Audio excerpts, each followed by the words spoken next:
Welcome to part 1 of episode 29 of the Psychotherapist Podcast. This is a podcast featuring real-life psychotherapy sessions with a real-life psycho, Malcolm Clancy, that's me, and I'll be talking to Dr. Bob, my clinician. In this part of the episode, we discuss music and Freudian theory and how they can intertwine.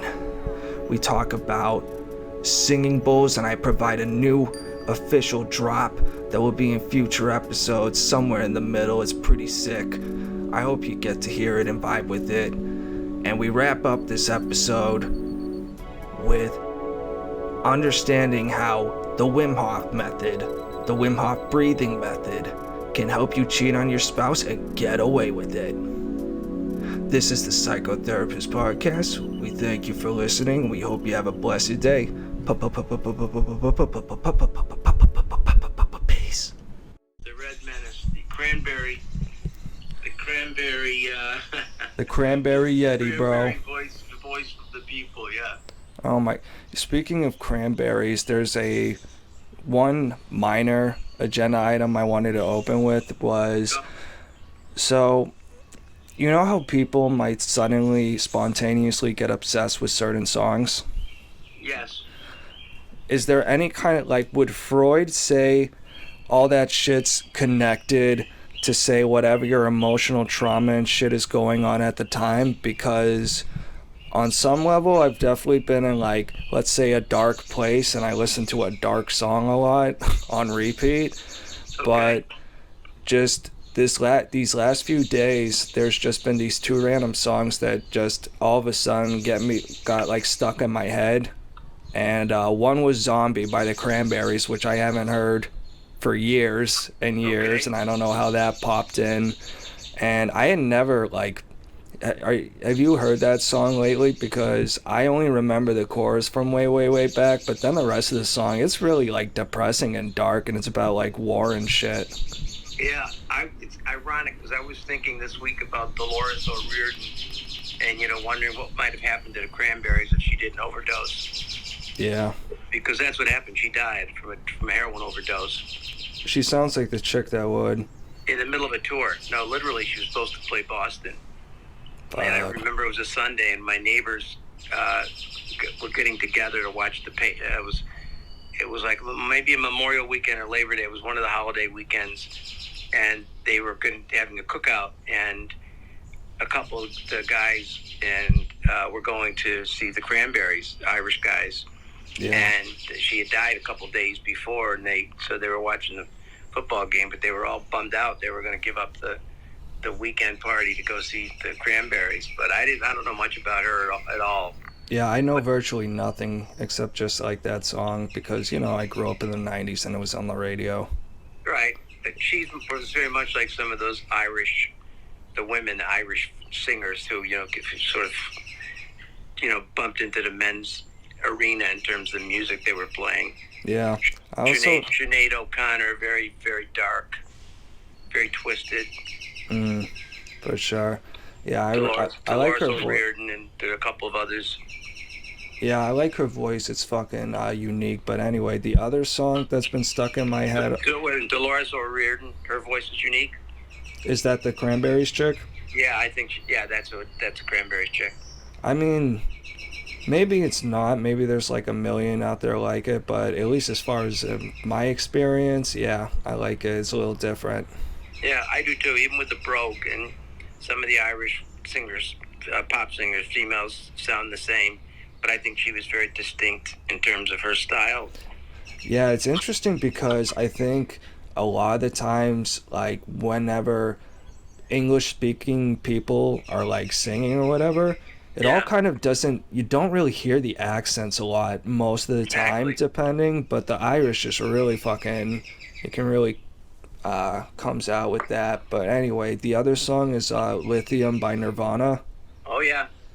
So those two just came out of nowhere, and I'm wondering if there's a psychoanalytical fucking Freudian thing going on there, or if it's just total random chaos and it's just the frequencies of the universe. Well, first of all, I believe there are no accidents in the universe, so let's start with that premise. You don't think Hold on. You don't think there's any accidents in the universe? Break that down. I mean, that basically there's something is connected. There's a reason for something.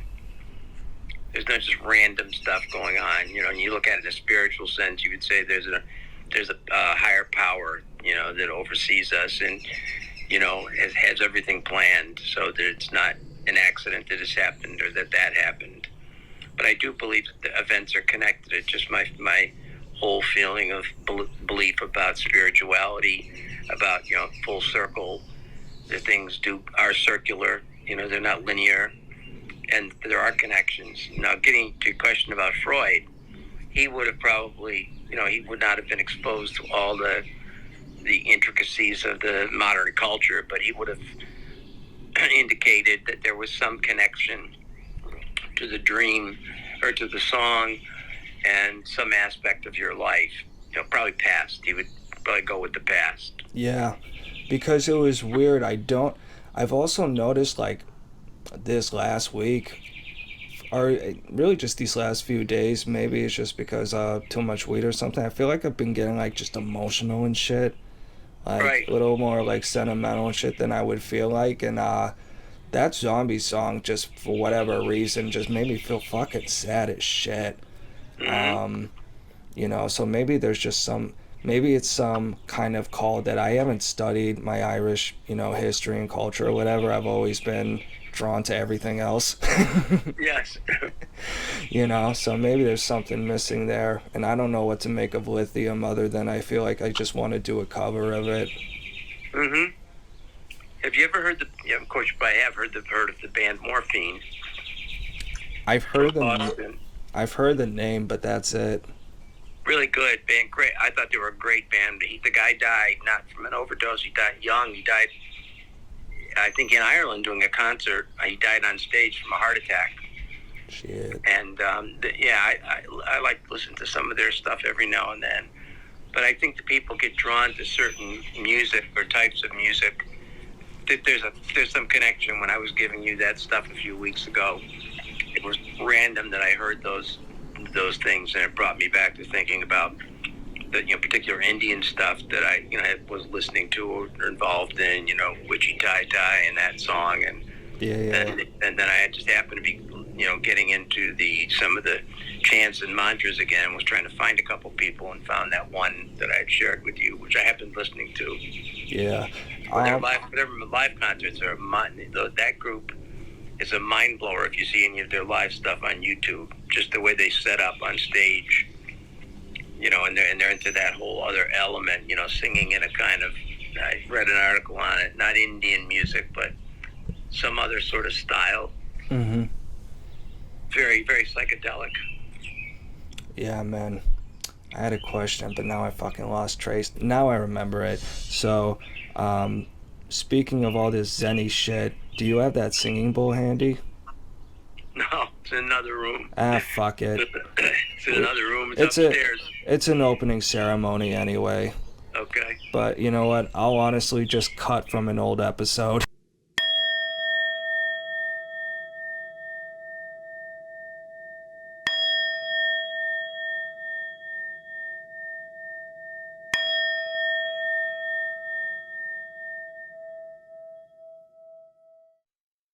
Yeah. In fact, I might even make, like, just have an official, like, sound bite for that. I have, it's interesting, the morning meditation that I do from Michael Seeley, I've switched, there are two, and one was 20 minutes, one was 15, and I switched to the 15-minute one that begins with a singing bowl, and it has a whole different tone to it, you know, just the meditation itself, because he uses the singing bowl throughout the meditation. Yeah. So this is a totally random digression, but I just find it hilarious. So as you know, I'm continuing to do my Wim Hof breathing and shit. Yeah. And you know, the last few days I've kind of just switched it up to the advanced. There's like an advanced video where you take a few more breaths and you hold your breath quite notably longer for a longer period or whatever. And a lot of the times I've been doing it in the shower, even though Wim Hof said in his book not to. Yeah. But okay. I mean, I can see why, because doing it on my bed, I can really... It's a lot easier to feel everything and hold my breath, because I don't have to worry about like my balance or anything, you know. I can really just fall, almost like falling asleep into it, which is kind of neat. But I bring it up because I just saw this fucking hilarious video on Snapchat this morning of this chick. She had, you know, this married chick had some guy over, you know, and they're hanging out in their swimming pool. And, you know, the husband comes home and the guy just dunks under the water, and like they show a timer going on the video of how long he's holding his breath while the husband is 5 feet away. Like, you know, what, like, why are there like 2 frappuccinos here? And the girl like hands them over to him. Oh yeah, I got you a frappuccino. And like, it just, you can't hear what they're saying, but like, there's like subtitles saying he's getting suspicious, and he was like looking at it, he's like, why is this hat fucking zipped? Where's this shirt? What's this? And there's like a hat just floating in the fucking pool, and he fucking finds it. Oh, that's great. And this whole time, it goes for a minute and a fucking half, and this dude is just holding it underwater, and the video ended, and I was pissed because I'm like, when is he either like that couple's gonna storm into the house and have a fight and he'll get away, or he's just gonna pop up. Hey Randy. They didn't give you that ending? It was an open-ended end? Finished open-ended? It was a cliffhanger, bro. I guess I'll have to tune in next time. Oh, that sucks. Whatever, I like using my imagination sometimes. Yeah, okay. Yeah, you don't mind the cliffhangers? Yeah, man, so you gotta do Wim Hof, because you're never gonna know when you're in some married lady swimming pool and her husband comes home early from work, so... Well, there's a lot in meditation about, you know, the inhalation and exhalation. And when you want to step it up a notch, you know, holding is the one you try to extend, you know, hold it a little longer. Build up like a muscle, yeah. Yeah. Yeah.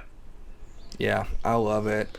And I need to quit smoking, but I feel like all the Wim Hof lung shit, it's like, oh, my lungs are fine. I can hold my breath for a minute. It's good.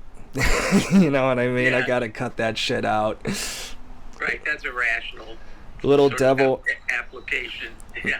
Oh, I used to have such a little devil on my shoulder all the time, like in college when you know, I was smoking too much weed. My friend would say, you're abusing it, Malcolm. And I would say, it's not an abuse system. It's a reward system. If I'm not rewarding myself, I'm abusing myself. So I gotta do it. Yeah. Yeah, just any mental gymnastics to do what I want. It's a trade-off. I think that's a trade-off of like above average IQ justifying your own bullshit. Right. It's a distortion. Oh, for sure. Yeah. Don't trust smart people. They're delusional. Right. It's a distortion that, you know, that meets your needs, basically. It's helping you rationalize a behavior. Selfish rationalization. Well, that's a good way to put it. But anyway, so I don't have a whole lot as far as official agenda items today.